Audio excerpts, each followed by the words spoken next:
Good morning, everyone. KJ here. Always having to pause a little bit because at the beginning of these live streams, they always seem to cut off at the beginning. It's Wednesday here in Tennessee and wherever else y'all are at, whether it's morning, noon, or night. And we are going to talk about something today that old KJ's learned. You know how it is to educate oneself in the crime genre community. But before we do that, I just want to give y'all an update on what's happening in the world of crime genre. Before we do that, I just want to give y'all an update on what's happening in the world of crime genre. Before we do that, I just want to give y'all an update on what's happening in the world of crime genre. I'll tell you, it never works out, y'all. It never does. I exit out of a screen on the home computer, and there's another one there. So just bear with me. But anyway, back to it. There's a word out that there's a new filing from Donna Adelson's team there. I haven't gotten the specifics on it, but we do know that October 15th is a scheduling conference. Once I get all of those documents and are able to go over them, I'll be glad to share what I've learned. So just keep in touch on that with me. And then today at my time, and I don't know what schedule you're on, but 1 p.m. today, Sarah Boone is having her final pre-trial hearing.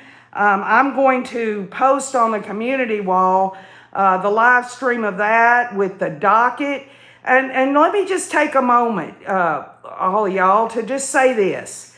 There are corporate media entities like Law and Crime and Court TV and others like that stream these, and they're very convenient. But if you can find a creator on YouTube that is streaming it, my advice is go to them. It's no different than wanting to buy local or, to help someone along. So, that's just my view of it. I mean, yes, you can go to the big corporate media entities, but the bottom line is these people put a lot of time and effort into their channel. They bring the live streams, and I search them out. So hopefully you'll catch that on the community wall, the docket. Eric there, he does excellent work. So I'm going to push that forward, and hopefully y'all will tune in on that, and we'll discuss it after the pre-trial. Whatever happens there, you never know what's going to happen with Sarah Boone. And finally, just to dip in on something that's going on, it's just now getting started.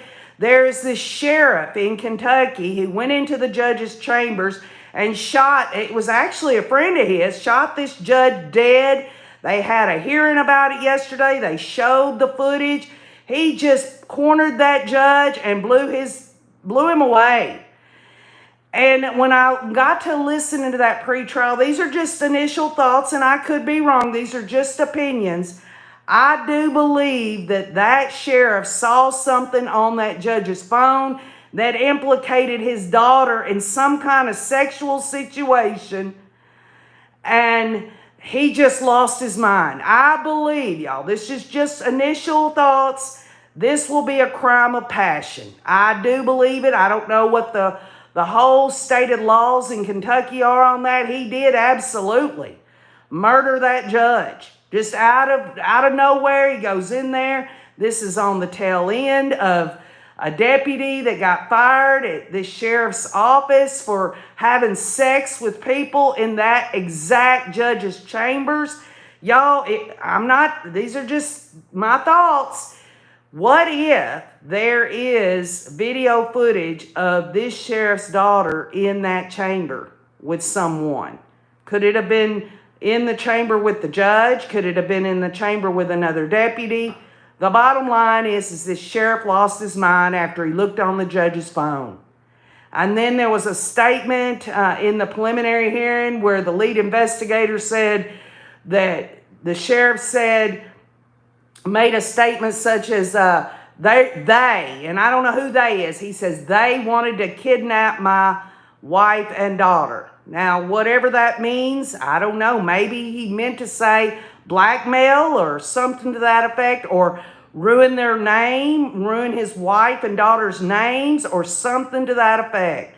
So I'm going to be keeping an eye on that as well. So anyway, on this live stream title, I did give a warning, and I just want to tell all of y'all up front that, you know what, KJ doesn't just bring this stuff out for no reason at all. I do it for education, educating myself, and also to bring some sense, you know, truth, logic, common sense, that gut feeling, and a little psychoanalysis to these cases that are running through the criminal courts.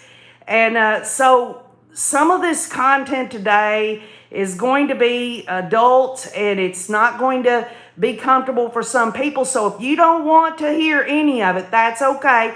You can just totally bypass this live stream, and we'll talk about something else down the road. But today, OKJ absolutely is going to talk about this whole situation with Tim Ballard and apply it to his victims, and to, most importantly, the content and the topic sentence of all of it is that adults can be groomed sexually as well.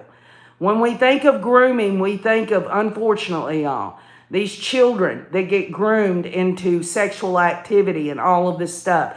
But adults can be groomed in it as well. Now, I know the demographic on this channel, a lot of older women. There are some men and there are some younger people. But for the most part, there are older women on here. And, you know, I'm sure that it might cross your mind, well, you know, nothing like that would ever happen to me. Folks, I don't care what your age is, you know, in terms of this topic.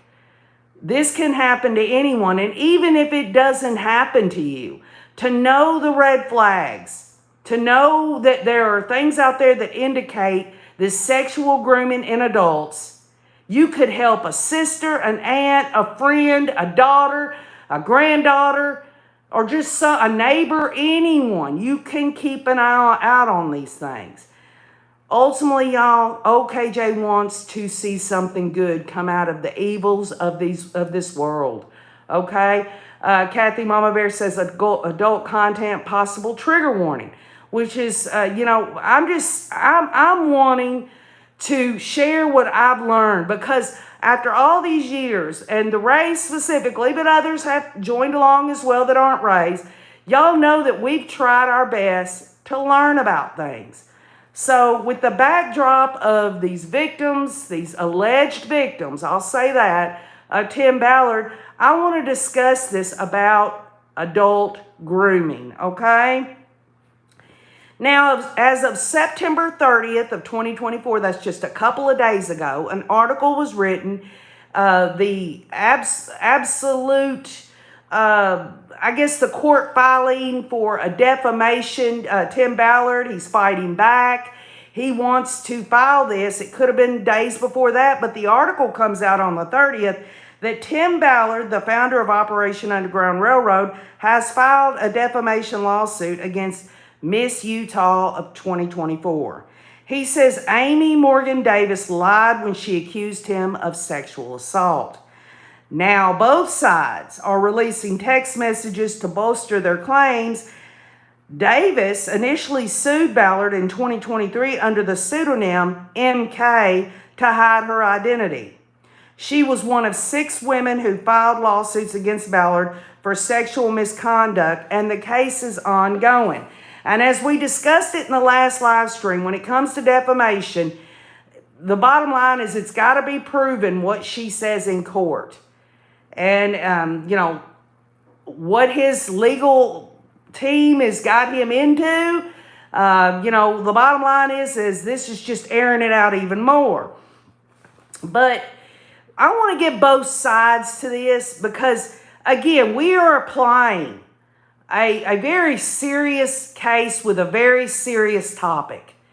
And I believe that if you'll just listen and really try to think about the warning signs and what you see and what the details are in the legal documents, you're going to be able to answer for yourself whether or not Tim Ballard sexually assaulted this Miss Utah, okay? You'll make up your own mind. There are no right or wrong answers. I have all the faith and confidence and all of the intellect and brilliance on this channel to be able to sift through this. According to this victim, Miss Utah's witness statement, Davis was very uncomfortable. But according to text messages released by Ballard, Davis stated she was really comfortable. So there you go. Now you know why Tim Ballard has released it. Anything that this victim has said, he's got something to say. Well, she says in the text that she was comfortable. Alan Mortensen, the attorney representing Davis, stated that Ballard's messages were part of a grooming technique, tricking her into doing sexually explicit things that she would otherwise never do. Mortensen says, if you read through the text, you can see that he's inviting her to go to strip clubs, inviting her to be flirtatious. These women would trust him, and now he's blaming them for trusting him. Some of the messages were sent by Davis after the alleged sexual assault. Davis wrote to Ballard that she loved our connection. Our time together did mean something to me, she says. Maybe your eyes cast a spell on me, LOL. And then she adds one last text, blue eyes. So that doesn't sound at all like, this is after the sexual assault. You think, wow, why would she be saying these things? Well, I can tell you as I look at you, when I researched grooming, sexual grooming of adults, it makes all the sense in the world. Let me just preface that by saying that when you experience a traumatic experience like that, after someone grooms you sexually, you will reach for anything to justify it so that you don't have to feel the trauma of what they've done to you, okay? But Tim's side of the story, y'all, a sexual abuser of women alleged, right? Ballard's suit paints a starkly different picture of his relationship with Davis and alleges she planned to attend an OUR training in October of 2021. Not to work with the group, but with hopes of seducing Mr. Ballard. After Davis arrived at a planned training but did not attend, Ballard went to speak with her in her hotel room, according to the complaint. Now, let's just stop there. Let's use a little common sense. They say that she attended this in hopes of seducing Mr. Ballard. How would he know? And how did she get the invite in the first place, right? And then, of course, why in the hell, if she's not, if he's saying that she had hopes of seducing him, why would he visit her in her hotel room? I mean, doesn't this go back? Doesn't this kind of eerily remind you of Julie Rowe and Chad Daybell? Who the hell is going to be all alone? Julie Rowe talks about, we were doing energy work, and, he started rubbing up against me and grinding me, and I pushed him off me, and he started crying. The central question is, why be alone with him in the first place? Also, think about it like this. When Chad Daybell came down to Arizona the weekend that Charles Vallow wasn't there, there's testimony in her trial and in Chad's that she got into a vehicle with Chad all by herself. Now, taking into consideration their religious organization there, that they're really not supposed to be alone in vehicles together. Again, this goes back to, why is he going to her hotel room if she's not even being considered to do any of this? And how did she get in an invite in the first damn place? Davis had no good explanation for her lack of attendance other than to claim she had been practicing on her own. Okay, so Tim Ballard says, well, she didn't even show up for that thing. And she gave the explanation that she was practicing on her own. Well, that common sense tells me that she was invited to, I guess, let him know whether, they do a test run or check her out to see if she'd be good for the operation or what.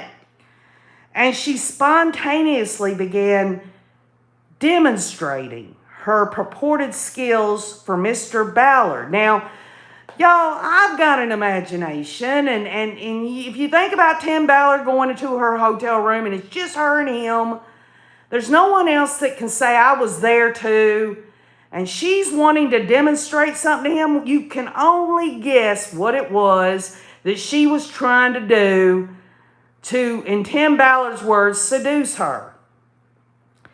Her demonstration soon became obviously personal, and as soon as Mr. Ballard understood Miss Davis was attempting to seduce him, he rejected the attempt, separated from Miss Davis, and went down to the training conference room.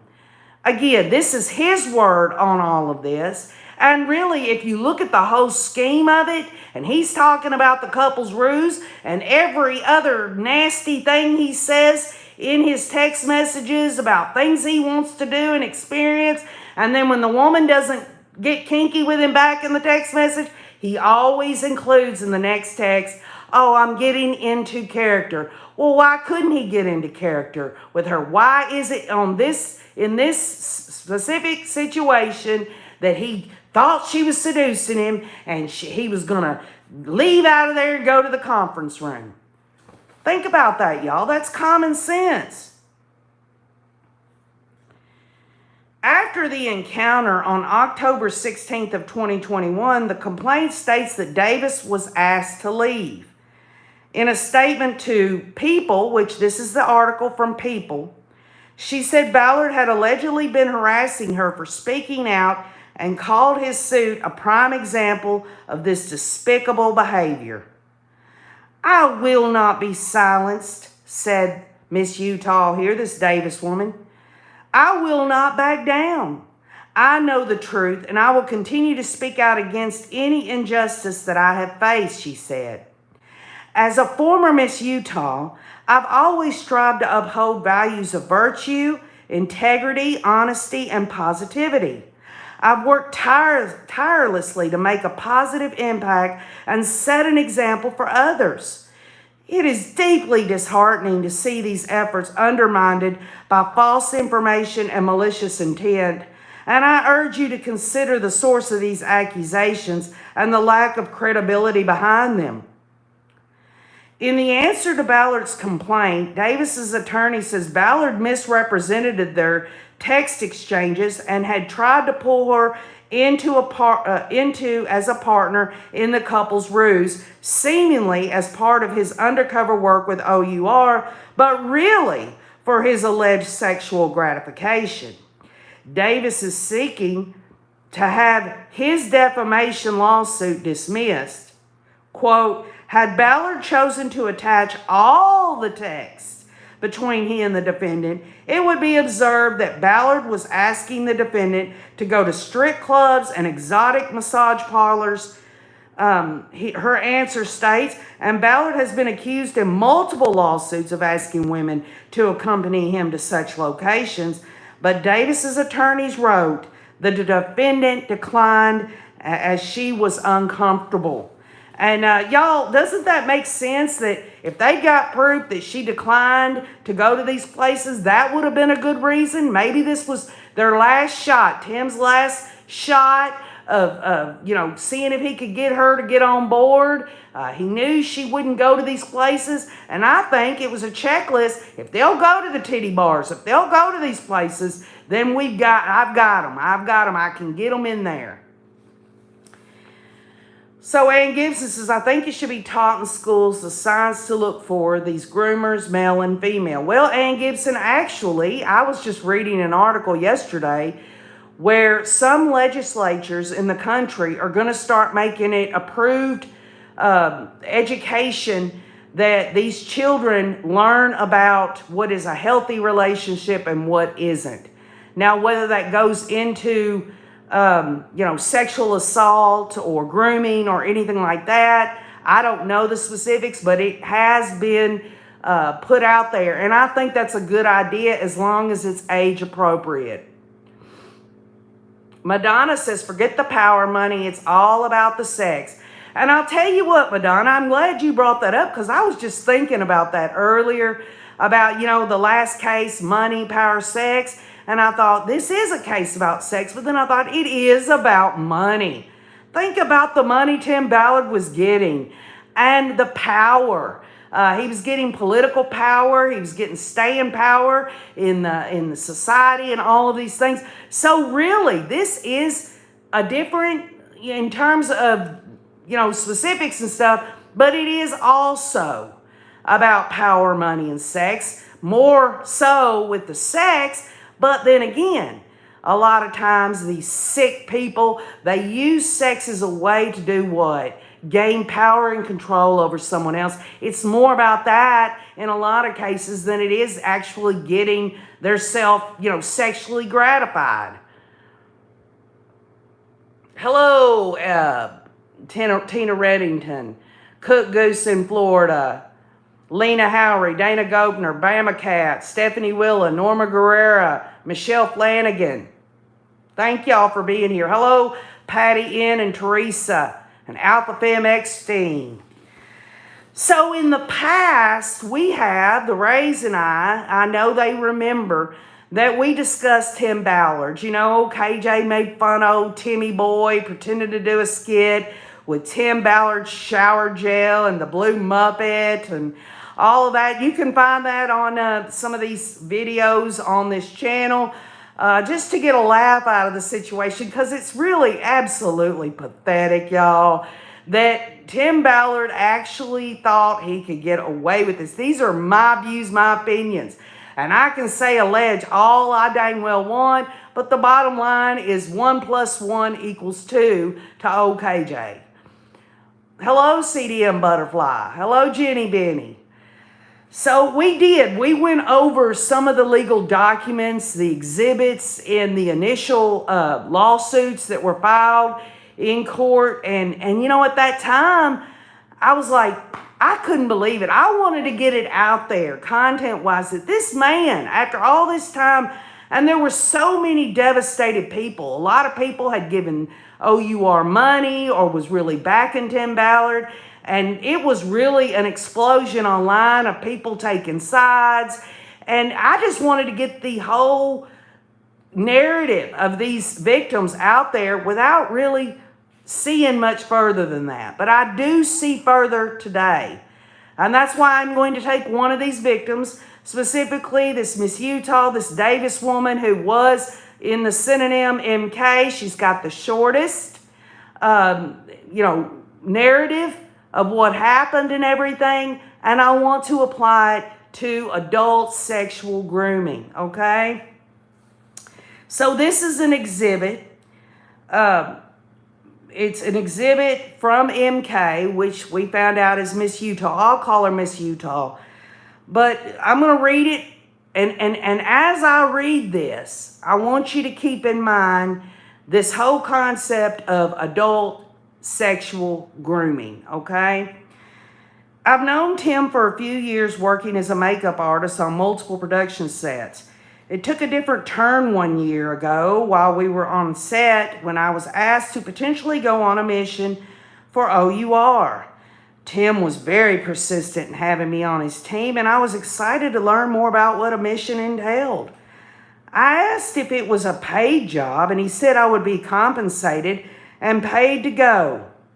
After giving him my number and exchanging multiple text messages, I decided to meet with him, and he took me into a private room where the door was locked behind me. It was a bit sketchy, but I went along with it because it seemed like an interview at first.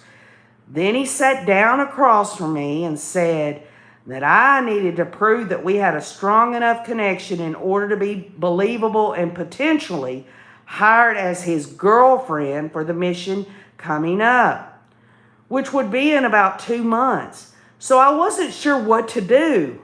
He stared at me and said, "You can't touch me, but need to show me what you can do to basically turn me on enough that he would want to have sex with me." Then we were interrupted and his bodyguard said he had to leave. Tim and I got close in proximity a few times, but I felt very confused about what the meetings was about or what exactly he needed to do. He was evasive with explaining and wanted me to do the work and come up with the ideas in the room to connect with him. After about 45 minutes in his office and talking about everything in detail, he made me feel like I passed the test, but I didn't know what it meant going forward.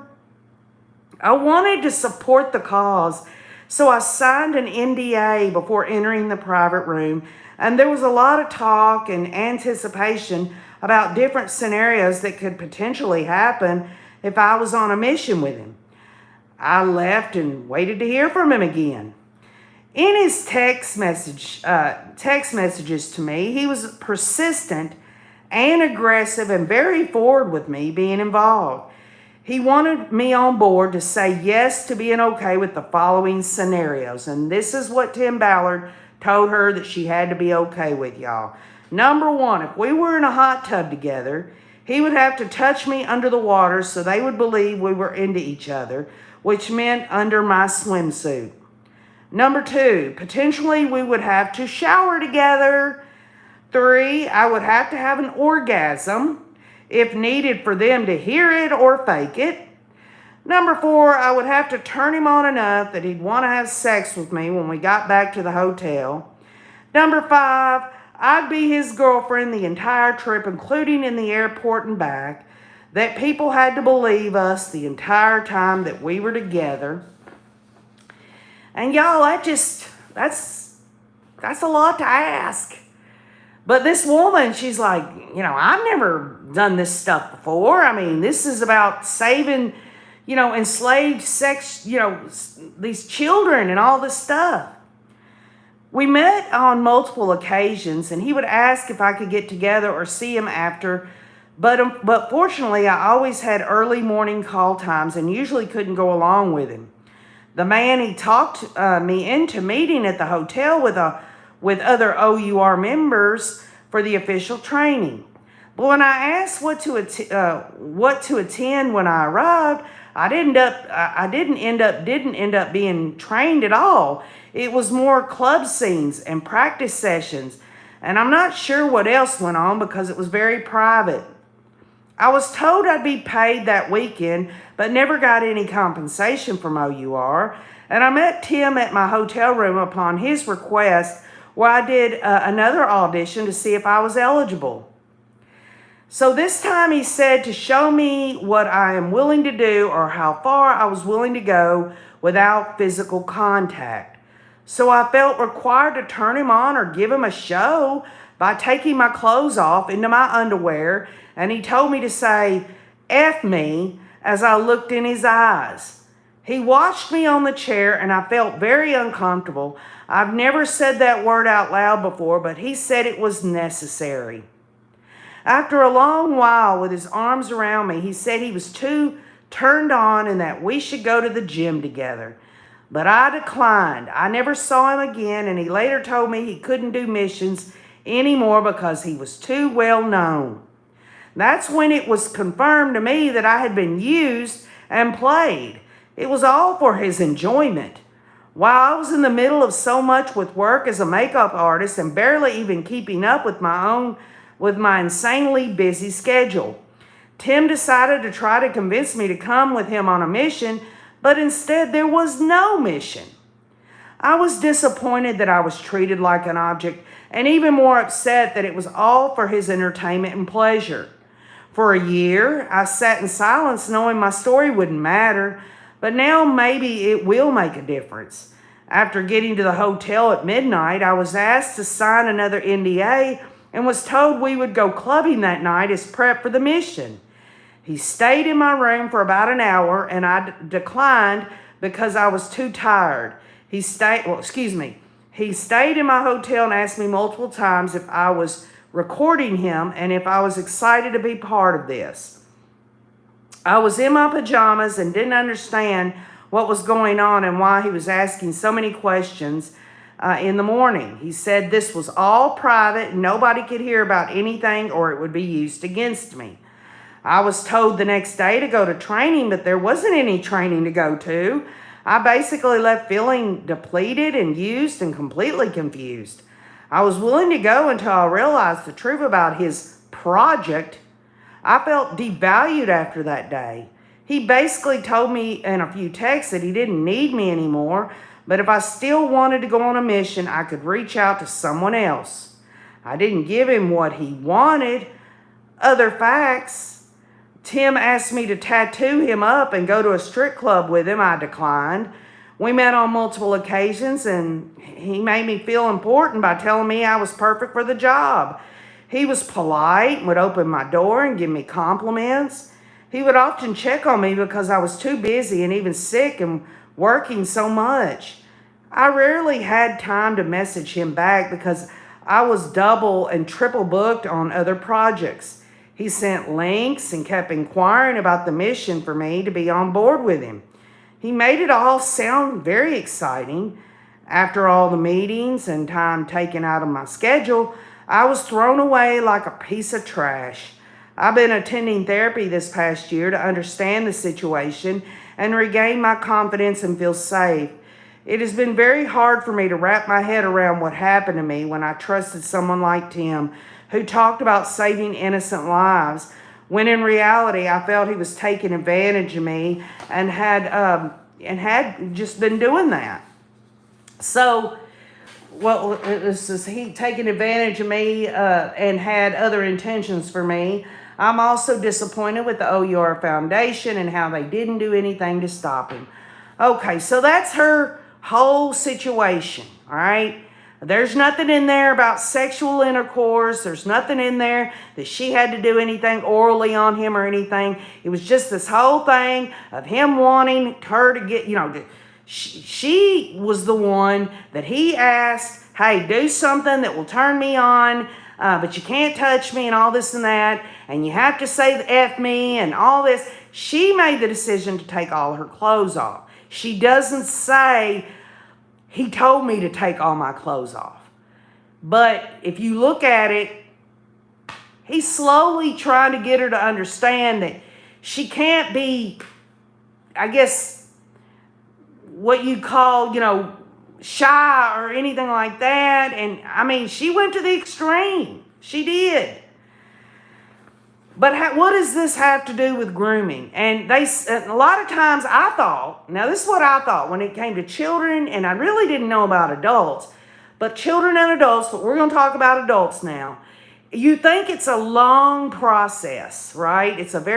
In this case, y'all, I see signs of Tim Ballard sexually grooming his victims like it's on steroids. He's doing it very quickly, with this whole backdrop of save the children and all of this stuff. But though grooming can take many different forms, it often follows a similar pattern. And these are some of the things that show that grooming can occur. There's a victim selection, gaining access and isolating the victim, trust development and keeping secrets, just try to desynthesize them to touching and discussions of sexual topics. Now, if I look at that, y'all, if we're going to apply this, he saw Miss Utah, and if you've seen a picture of her, she's freaking gorgeous. She's beautiful, okay? And he selected her. Nobody else selected Miss Utah. Tim Ballard selected her. He thought she was beautiful. Okay? Gaining access and isolating the victim. Well, I mean, we're talking about it was just him and her in the hotel room. Or him and her in the office before the bodyguard came in. And it's my opinion that maybe that bodyguard was told to come in, in 10 or 15 minutes? To kind of break up that situation. So that she could feel safe. So that when the bodyguard left, he could continue to legitimize what he was doing. Trust development and keeping secrets. Okay, there was an NDA. Okay, that was a legal document that says she can't talk about anything having to do with methods or anything like that having to do with OUR. Even if that NDA wasn't there, y'all. The fact is he told her not to say anything to anyone and keeping secrets and all of that. And also this whole thing about him wanting to break her down, so that he could just talk about these things, these really sexual topics and all that. Is that really any different than a groomer getting someone to watch pornography? I mean, if you're speaking of these things, and in the text messages, Tim Ballard is disgusting, y'all. And we'll get to him another day on those text messages. I almost don't want to bring it to you. But what I am trying to get across is that no matter who the hell it is, Tim Ballard, Mr. Hero, saving children, possible prophet, they say, President of the United States, everybody knows Tim Ballard, even he could be a sexual groomer. And to desynthesize their victim, they start out with these, it's okay to touch, it's okay to talk about these sexual things that are very graphic and all of that.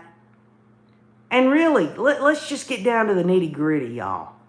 Any man who's sitting there talking about, in specificity, sexual things, or telling a woman why she's naked to F me, that's what he's telling her to say to him. I mean, if that's not sexual arousal, I don't know what is. And folks, I'm just going to lay it on it. Perhaps, at first he thought, well, I'll do this. I'll groom her, then she'll keep doing these things. She'll start going to the titty bars. I'll go through this checklist of my own mind. These people are willing to do it. But if she wasn't, when she left, after doing that, he could take his liberty in the bathroom with the freaking damn bottle of lotion. You know it, and I know it, okay? That's just the way it is. But can an adult be groomed by another adult? Yes. Absolutely yes. Grooming can happen when there is a power differential within a relationship which the abuser exploits for their own gratification. And everybody at OUR, these women that were coming in, Celeste Bories and others, they thought Tim Ballard, surely, I mean, he's getting the okay from Russell M. Ballard and other higher-ups in the church. That's even more of a plus. Because whatever Tim Ballard asks of me, or whatever we have to do, it's okay. It's not sinning. It's not anything. And it sure as heck ain't sexual grooming. But it was, y'all. It absolutely was, in my opinion. So what is adult grooming? And I hope and I pray, y'all, I pray about these things, that if you will listen and take this information in, that somewhere, somehow, some way, if someone on here needs help or someone you know needs help, that they will get it.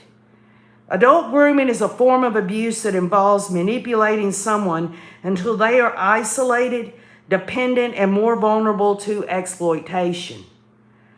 It works by mixing positive behaviors with elements of abuse. And folks, when we're talking about adult grooming, it doesn't have to mean that your spouse does it to you, or your boyfriend or girlfriend, or someone that you are having a one-night stand with, or something like that. This can happen. This Miss Utah didn't really know Tim Ballard.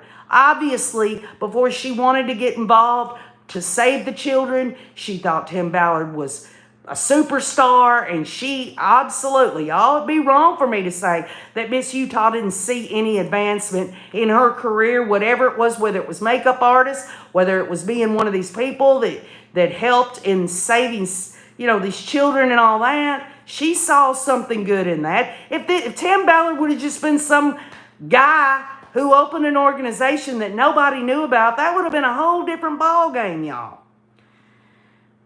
At the beginning, all behaviors are positive, but then slowly abusive elements are added in amounts that can surprise the victim, but do not push alarm to a high level. And just as I read that about, this exhibit about what she said happened, I think about this as I'm reading it. Over time, the inappropriate comes to feel normal. And I see this more in Celeste Bories than I do this woman, because she was not sexually assaulted to the degree that Celeste Boris was. It is often associated with physical abuse, domestic violence abuse, sexual abuse, psychological, emotional abuse, financial, material abuse, modern slavery, and organizational abuse.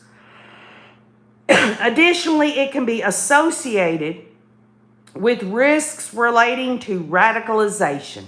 And in this vein of thinking, where I'm looking at it, is the religious fanaticism that Tim Ballard was telling these women that were in his faith that, oh, Russell and Ballard gave me his blessing, other high-ups have gave me their blessing, and this, I'm going to be the prophet. I'll be the prophet of the church here eventually. I'll be the United States of America president and all of that. So the bottom line is that this radicalization happened, I believe, to women who was in that religion who wanted to believe not only that he was popular and he was in the limelight, so how could he really do something wrong, but also the religious undertones in it. While the term is well known and often used in reference to the abuse of children, there's relatively little spoken of it in relation to adults who are targeted, as perhaps there is little understanding of the phenomena. And so that is another reason why I wanted to bring this to the forefront, because again, when it comes to grooming, people think of children, but adults suffer from this as well, y'all. And to me, I believe all adults, y'all, at one point, it's just like the rings in a tree. There's a child in here. And the rings of years of experience and stuff, yes, we become more mature, we're adults, but these things can still happen. Adults can be vulnerable, just as innocent children are. So there is this peer-reviewed study that went on, and I always try to give the facts in peer review, meaning that other people in this content, this subject and everything have overlooked it and given their okay, which is always a plus. Was Cinnamon, Petherick, and Cinnamon in 2017 says that the misunderstanding around grooming of adults is often brought about by victim blaming, humiliation, stigmatization, sorry, I can't say that, reluctance to report, and the legal, social, and emotional weight brought against victims by the institutions in which the adult sexual abuse often takes place. And this reminds me of how hard it is for a married woman when her husband rapes her, okay? Because that does happen. And so these institutions, and y'all, they could be law enforcement, they could be the judicial system, it could be other people in society that doesn't want to believe a woman. And y'all, I'm just going to say this. This whole concept of you got to believe everything a woman says, I understand certain aspects of that, but I also common sense look at the whole situation before I say I just believe everything she says. Because y'all, in some cases, women do lie. But I don't believe this MK lied. I don't believe Miss Utah lied. I believe she really thought she wanted to help and she thought this was a test, and he used it for his own sexual gratification. But how does it happen? How does an adult, who for the most part, I'm not saying all adults are mature and got a good head on their shoulders, things like this can happen to even the most intellectually sound people with a mess load of common sense. Things like this can happen. There are 3 primary goals a groomer focuses on to control the environment of a victim. Number 1, affiliation.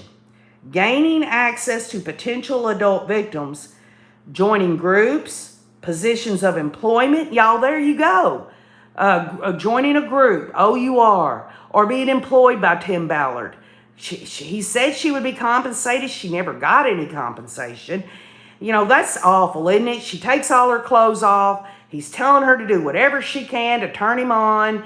And then he just sits back. It's almost like watching a porno for him. He could have at least compensated her for it. But then again, right, she signed an NDA. And would Tim Ballard really want to change show on record any kind of money payments to this woman.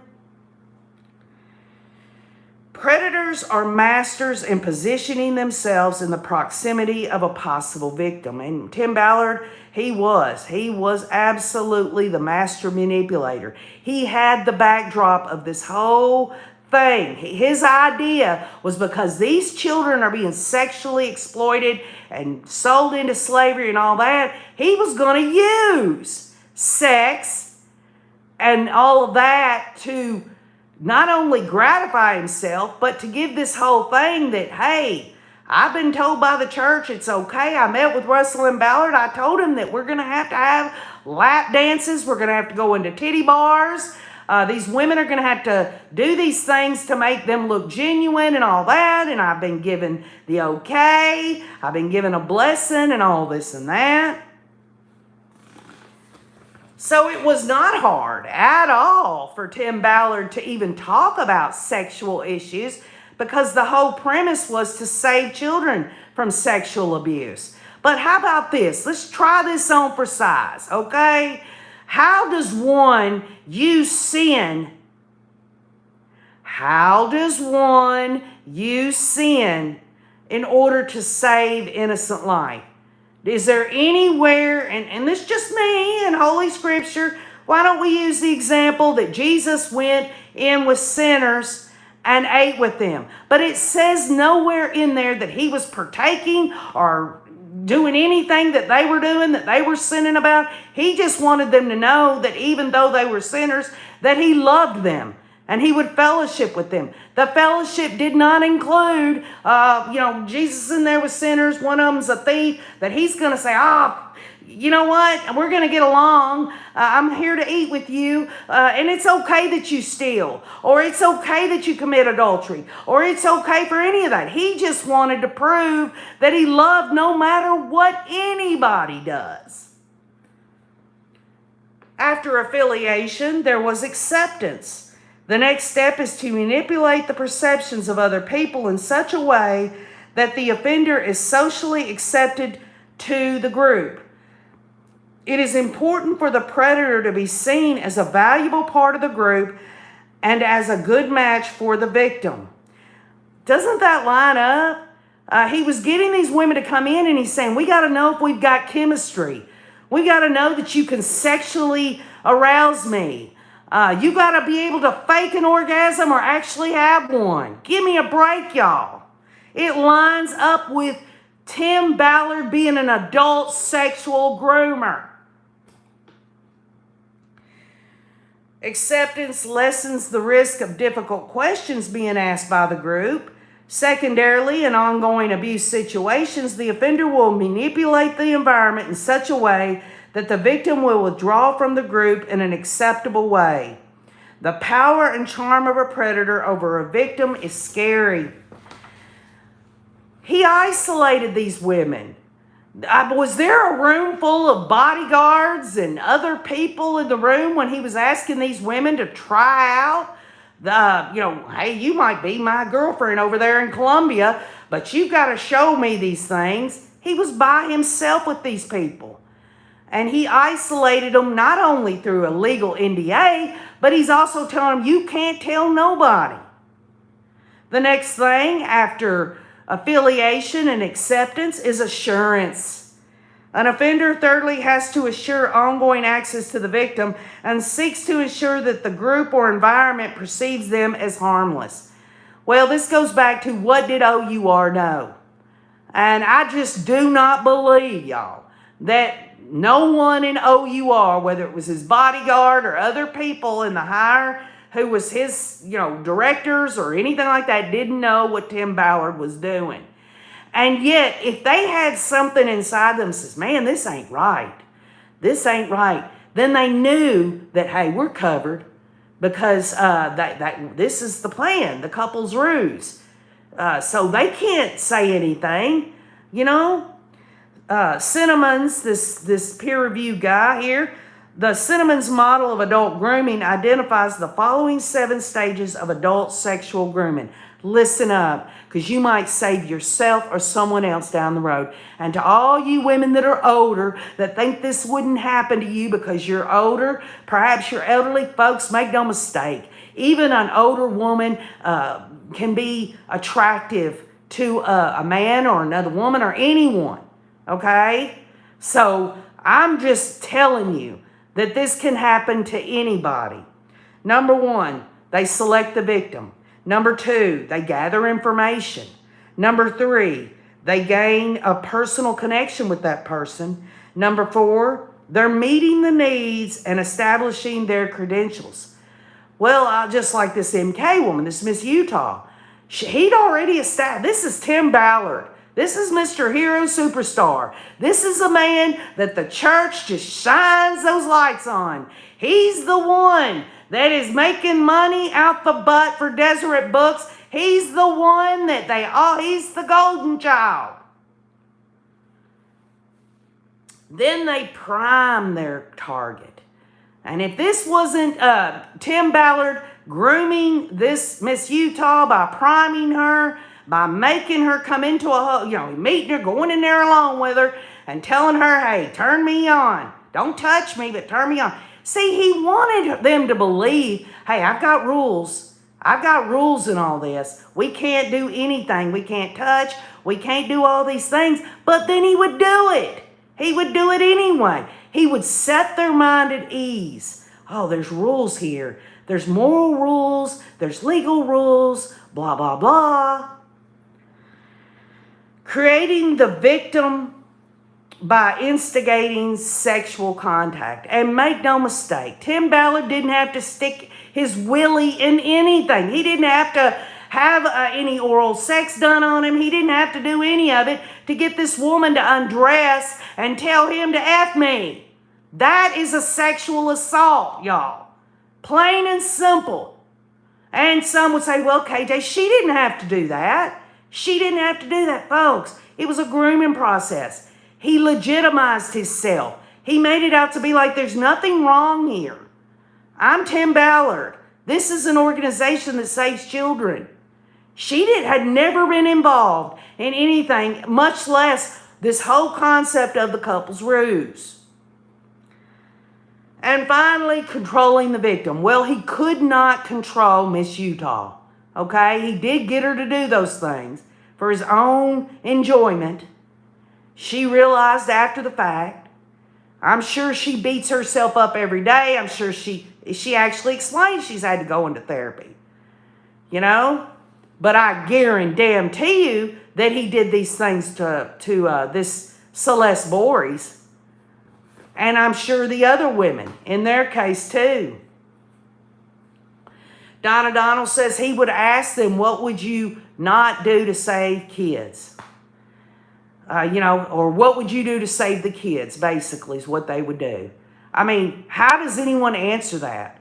I mean, for a woman to have that question asked to her by someone like Tim Ballard, and she's at the offices of OUR, a multi-million-dollar organization, she's not going to think, he's trying to sexually abuse me or assault me. She thinks this is business. And he thinks of it as his own getting off scenario. So what he does is he gives positive reinforcement. We've talked about positive and negative reinforcement. He praises them. Superficial charm, overt attention, ego stroking, love bombing, claiming that there's a special connection. And even then, y'all, when you look at the text messages of this Miss Utah, she does say, after the assault, I feel like we have this connection. Do you think she just out of nowhere thought that? Or do you think he told her that and she just repeated it?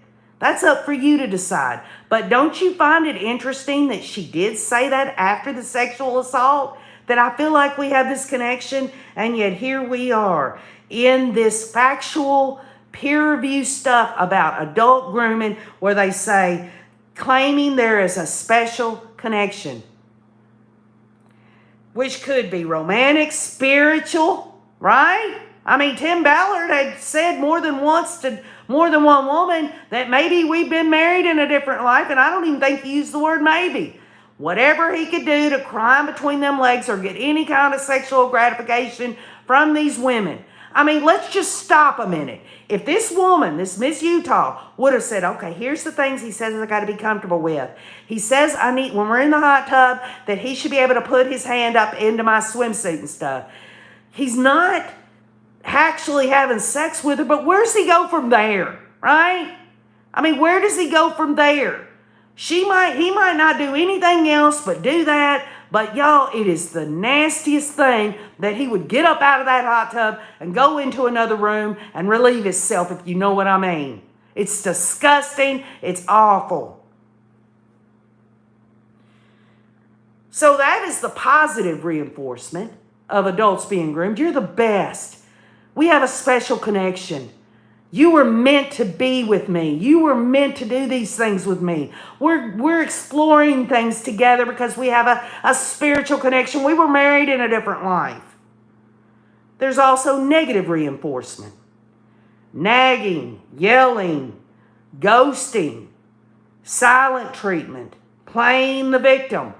And in her narrative, she talks about, well, they weren't going to use me. And then he would get back in touch with me and talk about, well, maybe you could, or maybe you could do it, be in a mission with someone else. And even if he was trying to get her to go to someone else in OUR, to be one of their couples ruse partners, wouldn't it have been Tim Ballard that seen that she passed the test? Huh?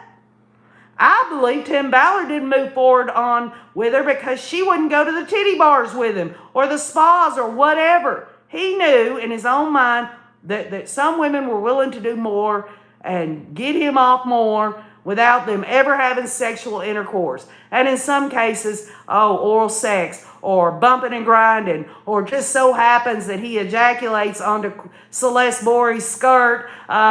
Somebody needs to explain to me, if he's so damn innocent, why is there sperm involved? Huh? Why is there sperm involved if he's done nothing wrong? Donna Donald says, lonely people might think grooming feels pretty good and unexpected, but what a trap. Yes, Donna Donald. There's this whole concept of someone being courted, like, I'm old-fashioned, or romanced, or anything like that. And, y'all, there are healthy, situations where someone's being courted or romanced, that it's got nothing to do with any of that. And y'all, make no mistake, no matter what, you do, your own sexual life and stuff, nobody has a right to say, you know what, your sex life is wrong. Who in the hell does anybody, I'm not going to go there. All I'm going to say is that what some people think is disgusting or kinky or anything like that might not be that way for other people, okay? But when it comes to sexual assault, when it comes to adult sexual grooming, to me, y'all, it's disgusting, it's evil, and it's wrong. And it is about power and control. But in Tim Ballard's case, on the tail end of it, he wants to get his rocks off, okay? So there was positive reinforcement, there was negative reinforcement, but then there was intermittent reinforcement, which can create a climate of fear and doubt. And I see that in her narrative. I absolutely see it, because he's 1 minute being positive to her to get her to do these things, and in the next minute, he's ghosting her, he's not contacting her, then he out of nowhere contacts her again, and it's just an on and off thing. He's really setting it up to make her feel like, oh, he told me that I wouldn't be right for him after all that, but now he's letting me know the mission's moving forward. He's still texting me, contacting me. Maybe there's a chance. It's like getting them on a hook and reeling them in slowly and then letting out the line and bringing them in and bringing them out.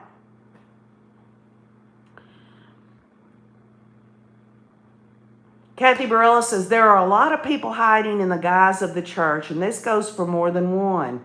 Yes. Kathy Barilla says, these poor women are so vulnerable, lost their credibility, and now their dignity.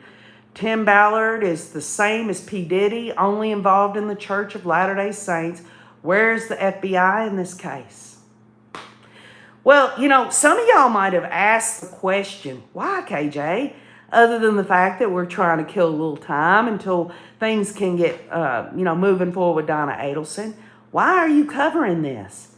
Because, folks, the bottom line is that there is a purpose for everything that anyone can share or do out here in the world. And I'm willing to do that. I want to do that. I want to help in any way I can. I've been educated by some of y'all, a lot of y'all actually, and then there are times that I research stuff that I never knew about. It wasn't only Tim Ballard. There were other men involved in this whole group. There were more people involved. Yes, absolutely, Kathy Barella. Liza Joe says, I appreciate your coverage of this degenerate pig.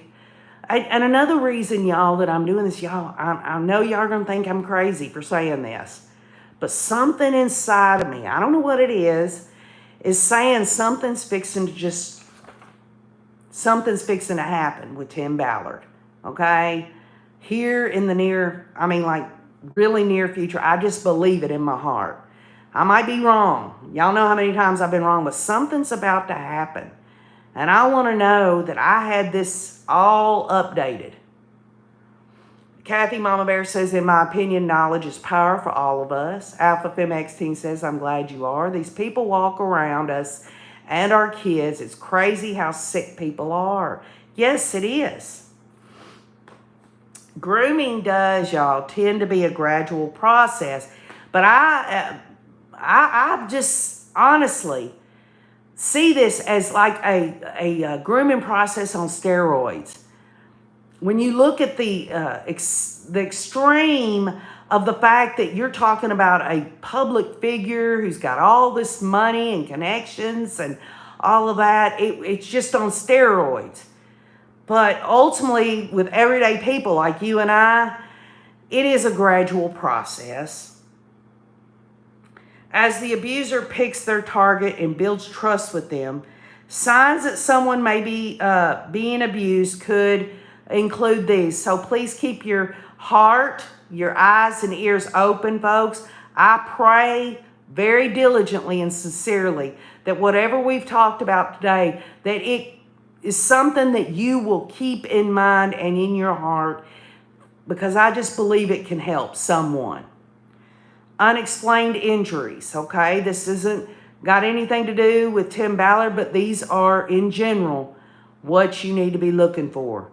Unexplained injuries, withdrawal from people and, going to medical appointments and things of that sort, weight loss, new items of clothing, etc., is evidence that they're receiving gifts. Anxiety about a friend or romantic partner being unhappy if they don't agree to do a certain thing. Changes in their mood. Bills not being paid. Loss of assets.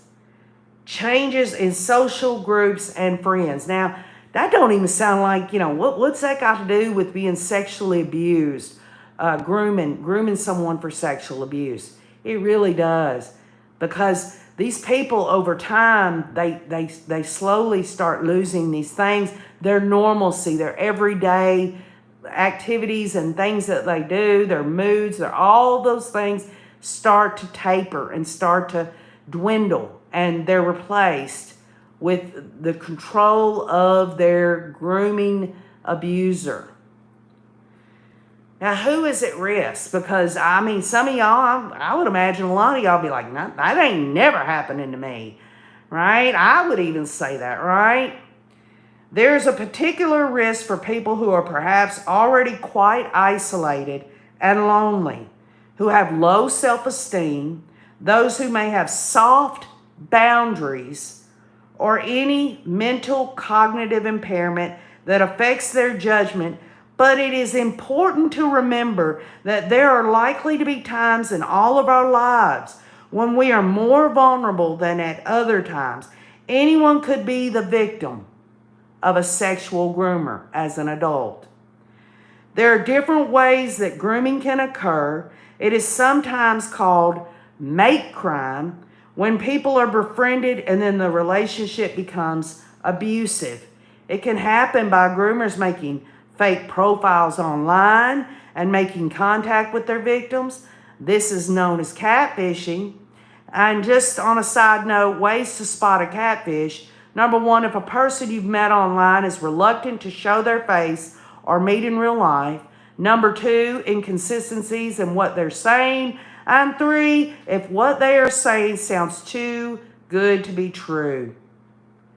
So how can we help? Well, in my view, I feel like just educating oneself, sharing what I learned. But how can we help? For the reasons already mentioned, people often do not realize that abuse is occurring, and it can be a difficult conversation to have. We can help people we are in contact with by, being sensitive when approaching the matter and helping them understand that their friendships and relationships may not be what they seem. They will need support and guidance to help them identify the difference between friend and foe. In identifying the need that is being met by that person, we can support them to find alternatives. It may be that a referral or to a service that might help is needed, and this will depend on the risks and the care and support that's needed and identified. And so many of y'all already know this. You can type in, I have a friend, you could say, what resources are available for someone who's being sexually groomed. Whether it's in the United States, whether it's in another country, I guarantee you there are services available for people. Kathy Mama Bear says, sadly, this doesn't just happen in religious groups. They walk among us. Liza Joe says, be sweet and pray and obey. And prayer is always good for anything, right? Robinette Bannister says, howdy, hope all y'all are doing okay out there. Folks, to wrap it all up, when someone makes an allegation, when a woman or even a man, I guess a man could be sexually groomed as well, but in this case, when a woman, if it's about being able to understand whether that can be proven or not, first of all, there isn't any, preliminary hearings in this yet, and there sure as heck ain't any trial because no criminal charges have dropped yet.